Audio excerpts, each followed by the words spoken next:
Hello, hi, my name is Sanchit Kaur Bajwa, and I know this is a completely different setup, but I wanted to make a video on physics numericals. Sometimes it happens that we are very well aware of the formulas of the physics, but we have this problem of implementation. Numericals देखे देखे लगते हैं, आते भी हैं, but formula तब कौन सा लगाना है उसमें दिक्कत आती है. तो I have solved some PYQs approximately 3 सालों के हमने किए हैं. तो please see how I am doing. All right, and then you have to follow it in the paper. 2x पे आप वीडियो देख लो, आपके फिजिक्स के कुछ कॉन्सेप्ट्स भी रिवाइज हो जाएंगे. एंड ऐसे कोई बोलता है तो आपको याद रहता है. तो अभी हम स्टार्ट करते हैं कुछ बेसिक क्वेश्चंस के साथ जो आपके रिपीटेड रहे हैं. ठीक है, ग्राफ्स को हम समझते हैं. ये क्वेश्चंस आपके आते रहते हैं, बहुत कॉमन है. तो लेट्स अंडरस्टैंड इट. ये सब आपके PYQs हैं. ठीक है, फर्स्ट आपका डिस्टेंस टाइम ग्राफ जो आपका है, उसका जो स्लोप है वो क्या रहता है? वो होता है स्पीड. और अगर यही डिस्टेंस डिस्प्लेसमेंट हो तो उसका स्लोप क्या बन गया? वेलोसिटी. ठीक है, याद रखना डिस्टेंस टाइम ग्राफ का जो स्लोप रहता है वो होता है स्पीड, और डिस्प्लेसमेंट टाइम ग्राफ का जो स्लोप है वो देता है velocity. Very important it is. अब आपका नेक्स्ट है स्पीड टाइम ग्राफ है जो उसके अंदर अगर स्पीड कांस्टेंट है, सीधी लाइन इसीलिए है, इसका मतलब है कि कांस्टेंट स्पीड है. ठीक है, तो ये अंदर वाला एरिया आपको क्या देगा? This will give you distance. ठीक है, ये PYQ है आपका, ये रिसेंट वाला है. तो ये आपको क्या देगा? डिस्टेंस. स्पीड टाइम ग्राफ के अंदर वाला जो एरिया एनक्लोज्ड है वो आपको क्या देगा? डिस्टेंस देगा. और स्पीड टाइम का जो ग्राफ है उसका स्लोप आपको क्या देगा? वो देगा एक्सीलरेशन. ये भी आपका PYQ है रिसेंट. ठीक है, स्पीड टाइम वाला जो ग्राफ है वो अंदर आपको क्या देगा? एनक्लोज्ड एरिया उसका देगा डिस्टेंस, और उसका स्लोप देगा एक्सीलरेशन. ऑलराइट, अगर यहाँ स्पीड की जगह होता वेलोसिटी तो यहाँ पे आना था एक्सीलरेशन, यहाँ पे आना था डिस्प्लेसमेंट, डिस्टेंस की जगह. ठीक है, और अगर यहाँ पे होता स्पीड की जगह वेलोसिटी तो भी यहाँ पे एक्सीलरेशन ही रहना था. ठीक है, प्लीज ये पढ़ लेना बहुत अच्छे से, इसको रट लो. Let's begin with the first question of the day. ये आपका 2025 का क्वेश्चन है. क्वेश्चन की लैंग्वेज जो भी आपको लग रही है, अभी आप देखना कितना सिंपल था इसको सॉल्व करना. Assume A does 500 joule of work in x minutes. A कितना काम करता है? 500 जूल. टाइम कितना है? x minutes. ठीक है, and B does 1000 joule of work in 20 minutes. B कितना काम करता है? 1000 जूल. टाइम कितना है? 20 minutes. If power delivered by A is P1, A की पावर कितनी है? P1, एंड B की पावर कितनी है? P2, and P1 is equals to 2P2, then X is, हमें X कैलकुलेट करना है यहाँ पे, मीन्स इसका हमें A का टाइम कैलकुलेट करना है. Got it everyone? अब यहाँ पे बात किसकी हो रही है? पावर की. मेन इसमें क्या है? पावर. पावर का फॉर्मूला आपको पता ही है, क्या होता है? Work upon time. पता है ना सबको? P is equals to W upon D. 5 बार इसको बोलो, आपको याद हो जाएगा ये. तो दिस इज इट. अब हमारे पास है, हम पहले इसकी पावर कैलकुलेट कर ले. P1 हमारे पास कितनी आ गई? क्या मैंने बताया? Work upon time 500 upon x. आपकी क्या हो गई? P1. P2 आपकी कितनी हो गई? B का कितना था वर्क? 1000 अपॉन 20. तो P2 आपकी कितनी हो गई? 50. अब इक्वेशन क्या है हमारे पास? P1 is equals to 2P2. P1 कितना है हमारे पास? 500 अपॉन x. 2P2 कितना है? 50. 50 इंटू 2 100. ठीक है, तो x is equals to 500 on 100 हो गया. 5 आपका आंसर है. 5 मिनट्स. इतना सिंपल था ये. This was that simple. All right, अभी इसमें आपको वर्क अपॉन टाइम ये फॉर्मूला याद करना है. ठीक है, मैंने कहा जैसे 5 बार बोलो, याद हो जाएगा ये आपको. और एक और बात याद रखिए, इसमें ना सही जो भी यूनिट्स थी सेम थी. जैसे जूल में, ये भी जूल में, यहाँ मिनट्स में टाइम, और यहाँ भी हमें मिनट्स में फाइंड आउट करना था. तो कहीं यूनिट नहीं चेंज करनी पड़ी. अगर किलो जूल में होता तो पहले हम उसको जूल में कन्वर्ट करते. इतना तो पता है ना कि मैथ सेम यूनिट्स में होती है. ठीक है, समझ में आया इतना? Now let's move forward with the second question of the day. अब ये उसी सेम पेपर का नेक्स्ट क्वेश्चन है आपका. A car travels a total distance L. It travels half the distance with speed V1 ठीक है, हाफ द डिस्टेंस जो है उसमें स्पीड v1 थी and the other half with speed v2। The average speed of the car is, अभी आपको average speed का formula पता है। स्पीड क्या होती है? Distance upon time. तो एवरेज स्पीड क्या होती है? Total distance upon total time. ठीक है, डिस्टेंस है हमारे पास l, टाइम नहीं है हमारे पास। अगर हम टाइम निकाल लें तो इसका आंसर बहुत इजी आ जाएगा। ठीक है, आइए करते हैं कैसे टाइम निकालना है। टाइम का क्या फॉर्मूला होता है? Distance upon speed. एक हाफ की स्पीड दे रखी है v1 और नेक्स्ट हाफ की स्पीड दे रखी है v2। ठीक है, तो हाफ में डिस्टेंस भी कितना हो जाएगा? l का half means l upon 2, right. तो आपका t1 कितना होगा? सबसे पहले फर्स्ट हाफ का हम देखें। t1 हम मान रहे हैं फर्स्ट हाफ। ठीक है, फर्स्ट हाफ t1 हमारा कितना होगा? डिस्टेंस कितना है? l upon 2। ठीक है, और स्पीड हमारी कितनी है यहाँ पे? v1। ठीक है, ये करना आता है ना, ऐसे करके कर लिया करो अगर किसी को ज्यादा ही दिक्कत आती है इसमें। l अपॉन 2v1 आ जाएगा। ठीक है, पहले फर्स्ट हाफ का आ गया l अपॉन 2v1, तो नेक्स्ट हाफ का भी इतना ही रहेगा l अपॉन 2v2। ठीक है, यहाँ तक क्लियर हूँ मैं? I hope I am clear till this. हमारे पास सारा कुछ है। ठीक है, एवरेज स्पीड निकालनी थी, एवरेज स्पीड का ये फॉर्मूला है। टोटल डिस्टेंस भी है हमारे पास। टोटल डिस्टेंस कितना है? l। और टोटल टाइम कितना हो गया? इसको और इसको प्लस करेंगे तो टोटल टाइम आ जाएगा आपका। तो क्या रह रहा है? l upon 2v1 plus l upon 2v2। Paper में आप सॉल्व करते रहोगे, आपके पास जीएस में बहुत टाइम होता है। ठीक है, इसको सॉल्व करोगे तो आपका ये आपका आंसर आ जाएगा। ठीक है, मैं सॉल्व करने बैठी बहुत लंबा जाएगा। ये क्वेश्चन तो मैंने ऐसे ही कर लिया था पेपर में। कैसे किया था? देखो, v1 प्लस v2 अपॉन 2, ये तो एवरेज होगी, अरिथमेटिक एवरेज। ठीक है, यहाँ पे ये कॉन्सेप्ट नहीं चलता, तो ये तो नहीं था। जीरो भी नहीं हो सकता था। मुझे यही था कि ये दोनों कॉम्प्लेक्स से लग रहे हैं तो इन्हीं में से कोई आंसर होगा। ठीक है, और मैंने इसको मार्क कर दिया था ऐसे ही, और मेरा ये सही गया था। द नेक्स्ट क्वेश्चन इज, ये आपका ना लेटेस्ट है, 2026 का ही है इसी बार का। तो ऐसे क्वेश्चंस में हम क्या करते हैं, पहले देखिए क्वेश्चन क्या है। An object is launched horizontally. ठीक है, हॉरिजॉन्टली मतलब वर्टिकल ऐसे ऊपर से फेंकना। ठीक है, और हॉरिजॉन्टल ऐसे करके फेंकना। नीचे शायद मेरा हाथ नहीं दिख रहा होगा, मतलब ऐसे करके फेंकना। ठीक है, तो ये आपका हो गया हॉरिजॉन्टली। ऊपर कोई खड़ा है बंदा from a height of 45 metre above the ground with the speed of 10 metre per second. The time at which the object will hit the ground is, time हमें कैलकुलेट करना है इसमें।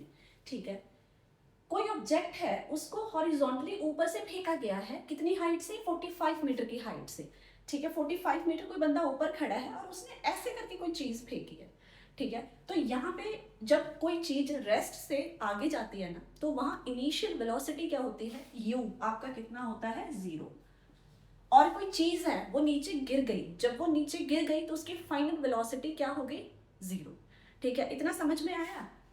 जैसे कि रेस्ट से शुरू हुआ तो इनिशियल वेलोसिटी 0, और अगर खत्म रेस्ट पे जाके हो गया, जैसे एक बॉल ऊपर से नीचे फेंकी है, ठीक है, तो v फाइनल वेलोसिटी जब वो नीचे ग्राउंड पे हिट करेगी तो वो 0 हो जाएगी। ठीक है, यहाँ पे u कितना है? 0। अब ऐसे क्वेश्चंस में क्या करते हैं, 3 इक्वेशंस आपको याद होनी चाहिए। पहली है आपकी v is equals to u plus at।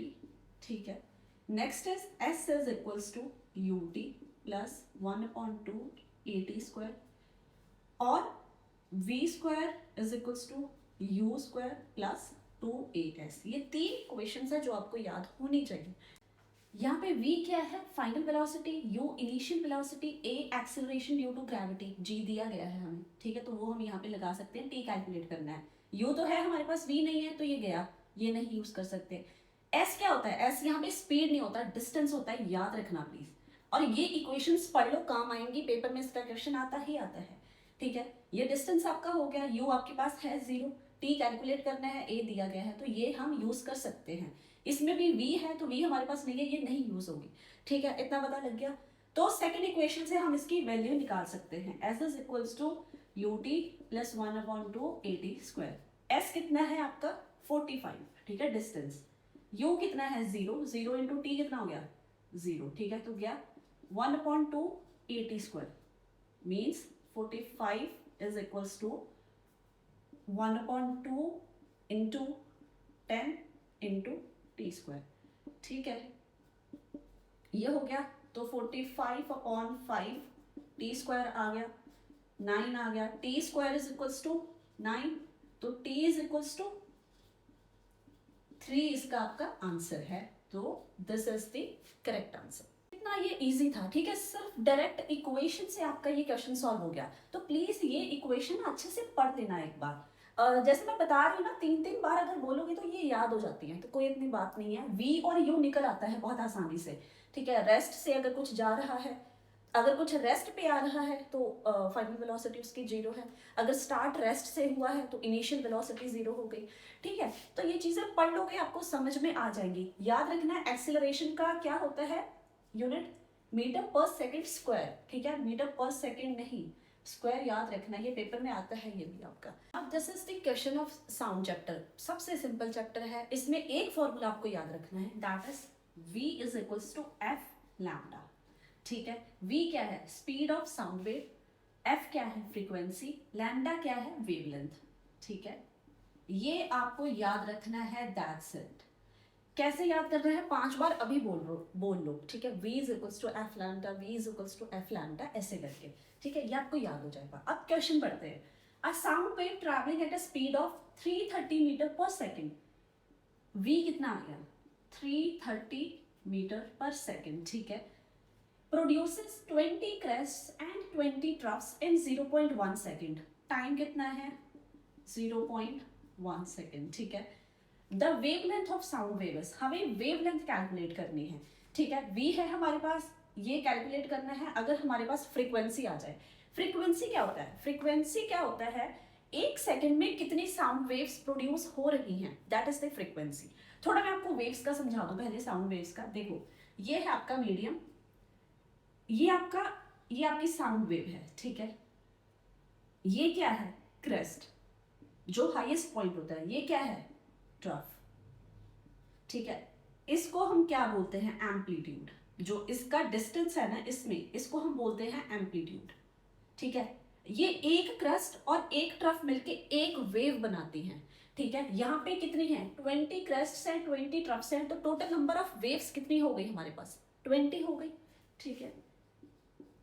Total number of waves 20, ठीक है। तो हमने टोटल नंबर ऑफ वेव्स क्यों निकाली, इसका मैं भी आपको बता दूंगी। अब पहले इसका वेव का समझ लो, ठीक है। क्रेस्ट पता लग गया, ट्रफ पता लग गया, highest point crest, lowest point trough, इसको बोलते हैं हम लेंथ ऑफ द वेव, ये हो गई, ठीक है, एक पूरी। अब यहाँ और यहाँ क्या है, ये भी आपका क्रेस्ट हो गया, ये भी आपका ट्रफ हो गया, ठीक है।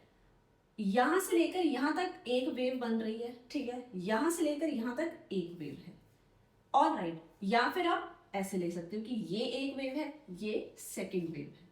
आई होप आपको थोड़ा बहुत समझ में आया होगा। फ्रीक्वेंसी क्या होती है कि एक सेकंड में कितनी साउंड वेव्स प्रोड्यूस हो पा रही है, ठीक है। यहाँ पे मैंने बताया था फ्रीक्वेंसी निकालनी है। फ्रीक्वेंसी के फॉर्मूले होते हैं, एक होता है 1 अपॉन टाइम पीरियड, ठीक है, और एक फ्रीक्वेंसी हम निकाल सकते हैं total number of waves upon time. अगर हमारे पास वेव्स दी गई है, ठीक है, और टाइम टेकन। ये दो फॉर्मूलाज प्लीज याद कर लो, v is equals to F lambda और frequency is equals to total number of waves upon time taken, ठीक है। और एक ये f is equals to 1 upon t, काम आएंगे आपके, ऑल राइट।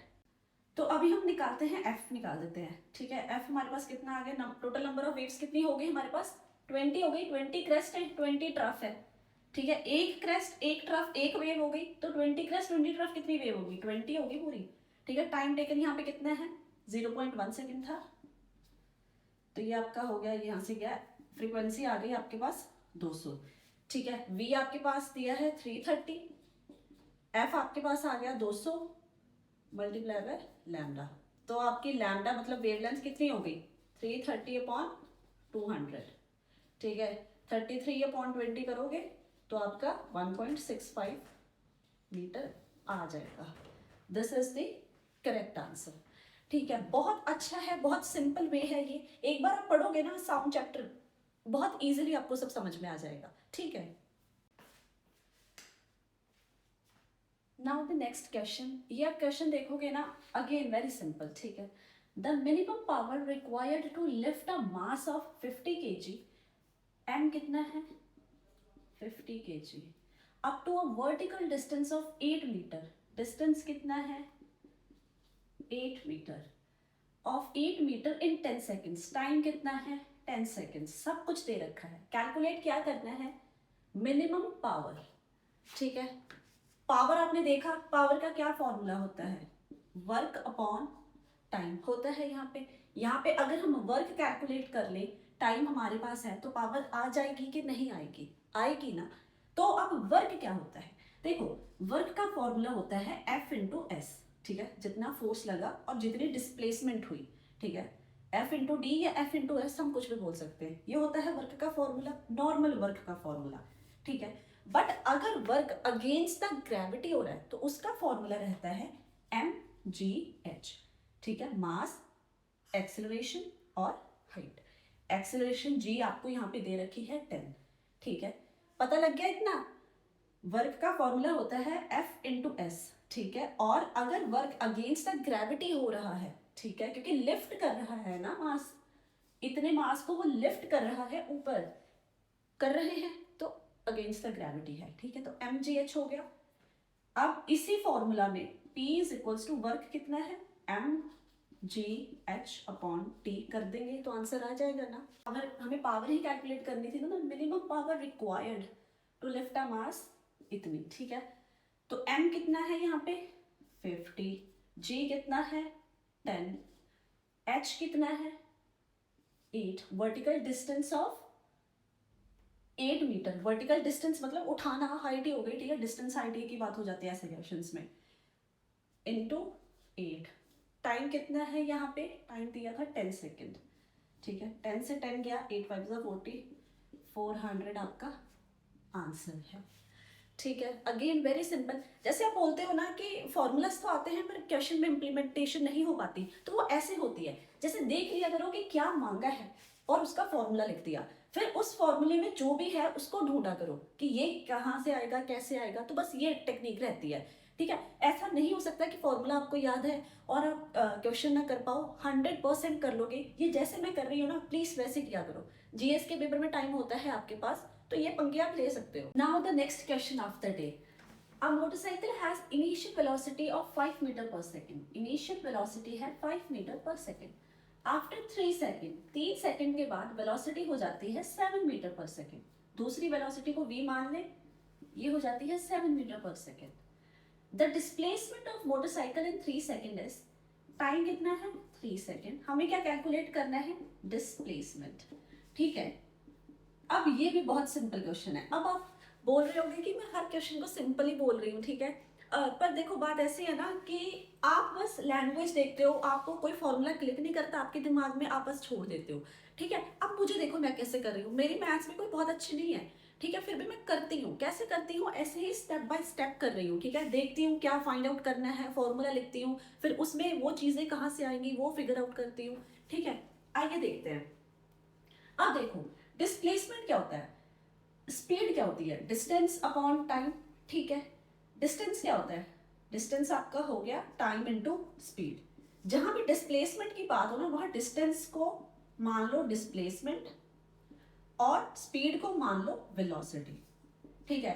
मुझे यहाँ पे डिस्प्लेसमेंट देखनी है क्या है, तो मैं कैसे देखूंगी, d is equals to T into velocity, ठीक है। तो डिस्प्लेसमेंट हमें देखनी है, टाइम आपके पास है और वेलोसिटी हम निकाल रहे हैं। अब वेलोसिटी कैसे निकाले, दो तो है हमारे पास, 5 है 7 है, तो यूज कौन सी वाली करनी होती है इसका नहीं पता होता, इसीलिए हम एवरेज वेलोसिटी निकाल देंगे, ठीक है। हमारे पास 2 है, 5 है, 7 है, इसका एवरेज वेलोसिटी निकाल दे तो कितना हो जाएगा हमारे पास, 7 + 5 कितना हो गया, 7 और 7 14 होता है, तो 2 माइनस करो तो 12 हो गया, ठीक है। 12/2 6, एवरेज वेलोसिटी हमारी आ गई 6 मीटर पर सेकेंड, ठीक है। तो ये हमारा कितना आ गया 6, टाइम हमारे पास कितना है 3 सेकेंड ही था टाइम, ठीक है। 6 3 18 हो गया, तो 18 आपकी डिस्प्लेसमेंट होगी, ठीक है। ऐसे हैं, खुद के लॉजिक है। The next question of the day is force and loss of motion से है, मेरे ख्याल से ये क्या है, buoyant force, I think so, The question is a metallic sphere of mass 1 kg and volume 2 into 10 raised to the power minus 4 meter cube is completely immersed in water. The buoyant force exerted by water on sphere is. सबसे पहले समझिए buoyant force क्या होता है. देखो जैसे कोई पानी है कहीं पे पड़ा है, ठीक है, उस पानी में मैंने बॉल डाली. अब वो बॉल जितना पानी वहां से डिस्प्लेस करेगी उस पानी के वेट का जो भी होगा वो buoyant force होता है. ठीक है, वेट की बात कर रही हूँ, मास की नहीं. वेट अलग होता है, मास अलग होता है. ठीक है, मास आपका किलोग्राम में रहता है और वेट आपका न्यूटन में होता है. ठीक है, तो बॉयंट फोर्स आपको समझ में लेगा. बॉयंट फोर्स दो चीजों पे डिपेंड करता है. पहला है वॉल्यूम पे, जो ऑब्जेक्ट आप पानी में डाल रहे हो, ठीक है, उसकी वॉल्यूम पे. जितना ज्यादा उसकी वॉल्यूम पानी के अंदर रहेगी, मतलब जितना ज्यादा वो पानी के अंदर रहेगा, ठीक है, उतना बॉयंट फोर्स ज्यादा होगा. और दूसरी चीज किस पे डिपेंड करता है बॉयंट फोर्स? डेंसिटी पे.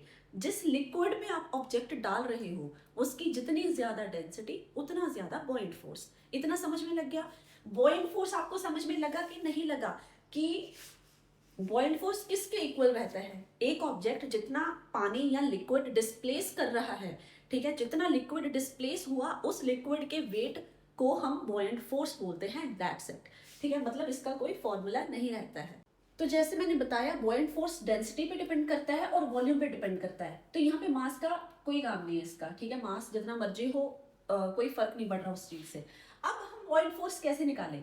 अगर हम पानी, मैंने क्या बताया कि बॉयंट फोर्स क्या होता है कि लिक्विड का वेट जो भी डिस्प्लेस हुआ है, ठीक है, उस लिक्विड का वेट जो होगा वो बॉयंट फोर्स के इक्वल होगा. तो हम वाटर का अगर वेट निकाल दें, ठीक है, तो आ जाएगा हमारा आंसर. ठीक है, अब वेट कैसे निकालेंगे पानी का? वेट का फॉर्मूला होता है mg. मतलब अगर मेरा वेट, अगर मुझे अपना वेट निकालना है, मेरा वेट, ठीक है, तो 47 मेरा वेट है, g तो मेरा वेट कितना हो गया? 470 न्यूटन. ठीक है, ये किलोग्राम्स में इंटू 10 करके 470 न्यूटन. इतना पता लग गया ना आपको? तो ऐसे ही हम निकालेंगे इसका वेट. अब इसका वेट क्या, अगर हमें पानी का वेट निकालना है तो पहले पानी का मास निकालना होगा. ठीक है, मास निकालें सबसे पहले. तो मास कैसे निकलेगा? देखो एक फॉर्मूला है, density is equals to mass upon volume. ठीक है, पता है इतना. मास कितना हो गया? मास हो गया डेंसिटी इंटू वॉल्यूम. डेंसिटी उन्होंने क्वेश्चन में दे रखी है 1000 इंटू वॉल्यूम कितनी उन्होंने दे रखी है? ये 2 into 10 raise to power minus 4. ठीक है, 2 into 2000 into 10 raise to power minus 4. Minus 4 है मतलब 4 इधर, 1 2 3 4. ठीक है, तो ये आपका आ गया 0.2 m आ गया. ठीक है, अब W is equals to mg. m आ गया 0.2. ठीक है, तो मैंने बताया कि वेट कैसे करते हैं, ठीक है, उसको कैसे निकालते हैं हम, इंटू g करके. 0.2 आया मास, उसको 10 के साथ कर दिया तो 2 इसका आंसर आ गया आपका. ठीक है, ये आपका वेट है. Now this is also your most repeated PYQ. ये आता ही आता है आपका पेपर पे. ठीक है, तो ये कैसे करते हैं? ये आपका है the moon. If the moon is brought closer to the earth such that its distance from the earth becomes half of the original distance, then the gravitational force of attraction between the earth and the moon would. ठीक है, मुझे तो ये सब रटा ही हुआ है, पर ये कैसे करते हैं? देखो ग्रेविटेशनल फोर्स क्या होता है, ये रहता है उसका फॉर्मूला. ठीक है, r जो ये बता रहे हैं डिस्टेंस फ्रॉम द अर्थ, ये है r. ठीक है, r जितना कम होगा उतना ये इंक्रीज होगा. ठीक है, जितना ये कम होगा उतना ये r इंक्रीज होगा. इनवर्स है. ठीक है, इतना समझ में आ गया. अब अगर समझो यहाँ पे स्क्वायर नहीं था, ठीक है, अगर सिर्फ r ही रहता, ठीक है, अगर ये डबल होता तो ये हाफ हो जाता. ठीक है, ये डबल होता तो ये हाफ हो जाता. ठीक है, अगर यहाँ पे अपॉन 2 होता, मतलब इसको अगर हमने हाफ कर दिया तो इसको मल्टीप्लाई बाय 2 कर देंगे, मतलब ये डबल हो जाएगा. ठीक है, बट यहाँ पे है स्क्वायर. ठीक है, तो यहाँ पे हम क्या करते हैं, इन्होंने कहा कि डिस्टेंस फ्रॉम द अर्थ जो है वो हाफ हो गया. ठीक है, हाफ हो गया इसका, तो आप इधर चुप करके 4 के साथ मल्टीप्लाई कर दोगे. ठीक है, इधर जितना कम उधर उससे डबल का मल्टीप्लाई. ठीक है, मतलब यहाँ पे जो अगर इसको हमने हाफ किया, ठीक है, तो यहाँ पे 2 2 जा 4 टाइम्स होगा, तो इसका आंसर होगा increase to 4 times of its original value. लगी बात समझ में आपके? अब आपको यहाँ पे दिया था कि distance from the earth becomes half of the original distance, मतलब इसको कम किया, अगर ये कम हो रहा है तो ये बढ़ेगा, ठीक है। तो यहाँ पे इंक्रीज टू 2 टाइम्स और इंक्रीज टू 4 टाइम्स, ये 2 ऑप्शन थे आपके, ठीक है। तो ये दोनों तो आपके कैंसिल हो जाने थे वैसे ही, तो ये 2 ऑप्शन थे। 2 टाइम्स आप करते होगे, 2 टाइम्स तब होता अगर यहाँ पे आर स्क्वायर ना रहता, ठीक है, बट यहाँ पे आर स्क्वायर है, इसकी वजह से ये 4 टाइम्स मल्टीप्लाई पे कर देते हैं, ठीक है। अगर यहाँ पे होता कि ये जो आर है इसको डबल कर दिया है, ठीक है, तो आपका एफ क्या होगा, ठीक है। अगर आर डबल होगा तो एफ कम होगा ना, तो 2 2 जा 4, इस ये 1/4 हो जाना था, ठीक है। और अगर इसको हाफ कर देते तो ये मल्टीप्लाई बाय 4, मतलब ये इंक्रीज हो जाना था, ठीक है। आई होप आपको समझ में लगा होगा, पता नहीं मैं समझा पा रही हूँ कि नहीं, I don't know. Hopefully the last question of the day, इसमें क्या पूछा है आपसे, 100 watt electric bulb is used for 10 hours a day, how many units of electrical energy are consumed by the bulb in 3 days, ठीक है। आप बहुत simple question, क्या पूछा है इसमें, सिंपल है, वैसे नहीं बोल रही हूँ कि सिंपल है, ये देखना, how many units of electrical energy, electrical energy का क्या फॉर्मूला रहता है, इलेक्ट्रिकल एनर्जी आपकी रहती है पावर इनटू टाइम। जैसे कोई भी, जैसे समझ लो एसी है, ठीक है, एसी की इलेक्ट्रिकल एनर्जी कैलकुलेट करनी है तो कैसे करेंगे, एसी की पावर किलोवाट में और कितने टाइम के लिए उसको यूज किया गया है वो आवर्स में, ठीक है, मल्टीप्लाई कर दो, आपको इलेक्ट्रिकल एनर्जी मिल जाएगी। देखो क्या होता है उसमें, यहाँ पे जो पावर है ना ये किलोवाट में अगर आप करो और टाइम आवर्स में रखो तो ये इजी रहता है आपके लिए, ठीक है, क्योंकि यहाँ पे दिया गया है 1 unit is equals to 1 kilowatt hour. तो कैसे करना है, पावर यहाँ पे कितनी है 100 वॉट, इसको पहले किलोवाट में हम करें तो किलोवाट में कैसे करेंगे, 100/1000 हो जाएगा ये, ठीक है। तो ये हो गया 0.1 किलोवाट। टाइम कितना है यहाँ पे 10 hours a day, और हमें कैलकुलेट करना है 3 days का, तो 10 3 जा 30, ठीक है। तो 0.1 इंटू 30 कितना हो गया, 3 हो गया आपका, ठीक है। तो 3 इज द राइट आंसर, ठीक है। इतना समझ में लगा आपको, प्लीज ये फॉर्मूला याद कर लो, और ये याद कर लो कि 1 किलोवाट में कितने होते हैं 1000 वॉट्स होते हैं, और उसको जब कन्वर्ट करना होता है तो अपॉन 1000 कर दो, दैट्स इट, ठीक है। किलोवाट में कन्वर्ट करके आप कर दिया करो, प्लीज ये फॉर्मूला याद कर लेना। और प्लीज जो मेरे नोट्स है ना फिजिक्स के, आप वो देख लो, अगर आपने कुछ भी नहीं किया है फिजिक्स में और आपने पता नहीं कहाँ से फिजिक्स करी है, अगर आपको ये सब फॉर्मूलास नहीं आ रहे हैं तो आप मेरे नोट्स से करो, मैं दिखा देती हूँ आपको।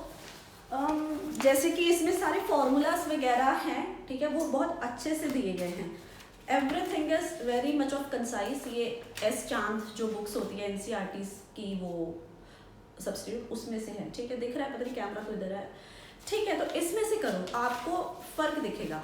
तो this was a trial video, देखते हैं रिस्पॉन्स अच्छा रहता है तो आई मेक सम मोर। वैसे तो मैं ये चाहती थी कि दो जैसे 9th की फिजिक्स की एक बार और फिर 10th की फिजिक्स के PYQ ऐसे हम कर लें, पर बहुत लंबा काम पड़ जाएगा, मेरे पास वैसा सेटअप नहीं है, तो आई एम सो सॉरी अगर रेशियो वगैरह ऐसा वैसा रहे वीडियो का तो, ठीक है। Please forgive me for that, and that was all for today. Thank you so much and thank you for your time.